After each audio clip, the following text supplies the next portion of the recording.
తప్పులు దిద్దుకోకుండా ఎట్లా పడితే అట్లా మాట్లాడుతూ మహిళలను కించపరుస్తూ మాట్లాడుతున్నందుకు ఈ రోజు కేటీఆర్ యొక్క దిష్టిబొమ్మ ఇక్కడ దగ్ధం చేయడం జరిగింది.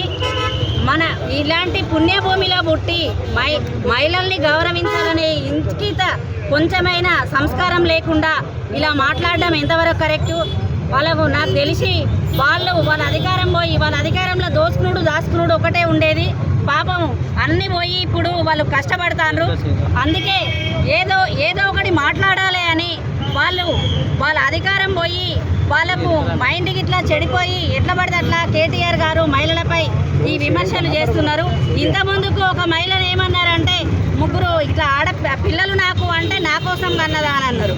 అంతేకాకుండా బస్సుల విషయంలో మాట్లాడినప్పుడు డ్యాన్సులు అది ఇదని బ్రేక్ డ్యాన్స్లు అని డాన్స్ ట్రూప్ అని మాట్లాడడం జరిగింది.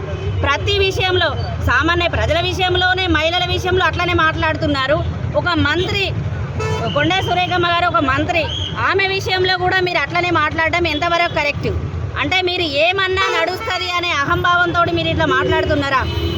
మీకు ఇది గుర్తుండలేదు? మిమ్మల్ని కన్నది ఒక తల్లి, మిమ్మల్ని ఆశీర్వదించి రాఖీ కట్టేది ఒక చెల్లె, మీ కూతురు నవ్వుతూ ఎదురొచ్చేది నీ కూతురు, ఆమె కూడా ఆడ కూతురే, మీ భార్య కూడా ఆడదే. అంటే మీరు ఆడవాళ్లకు ఎంత గౌరవం ఇస్తారు? అంటే మీ ఇంట్లో ఆడవాళ్ళు మాత్రమే ఆడవాళ్ళ? ప్రజలు ఇక్కడ రాష్ట్రంలో ఉన్న ఆడవాళ్ళు కాదా? ప్రపంచంలో ఉన్న ఆడవాళ్ళు కాదా? మీరు ఏమనుకుంటున్నారు? ఇట్లా మీరు 3 సార్లు అయింది, ఇంకోసారి కనుక మాట్లాడితే బాగుండదు. అసలు మీరు సిగ్గుపడాలి మీ వ్యవస్థకు. ఎందుకంటే ఫస్ట్ క్యాబినెట్లో మీకు అసలు మహిళా మంత్రులే లేరు. రెండవసారి మేము అన్నాక ప్రతిపక్షం వాళ్ళు విమర్శిస్తే రెండోసారి మీరు తీసుకోవడం జరిగింది. ఇప్పటికైనా అనుచిత వాక్యాలు మహిళల విషయంలో అనొద్దు. దయచేసి మీరు ప్రతి విషయంలో కూడా గిచ్చినొచ్చింది అన్నట్టు చేస్తాండ్రు. మీకు చెప్పులతోటి సన్మానం చేయాల్సి వస్తుంది. జాగ్రత్త, ఖబర్దార్.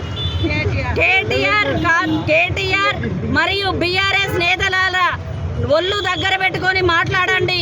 కాంగ్రెస్ విషయంలో అభివృద్ధిని ఓర్చుకోలేక ప్రతి ఒక్క విషయాన్ని మీరు కావాలని మీరు ఏదో ఒకటి అనాలి, మేమంటూ ఉన్నామని ఉనికిని కోల్పోతారన్న భయంతో ఆ ఉనికిని కోల్పోవద్దు, ఏదో ఒక విషయంలో మేము ఉండాలి మీడియాలో అన్నట్టు మాట్లాడుతున్నారు.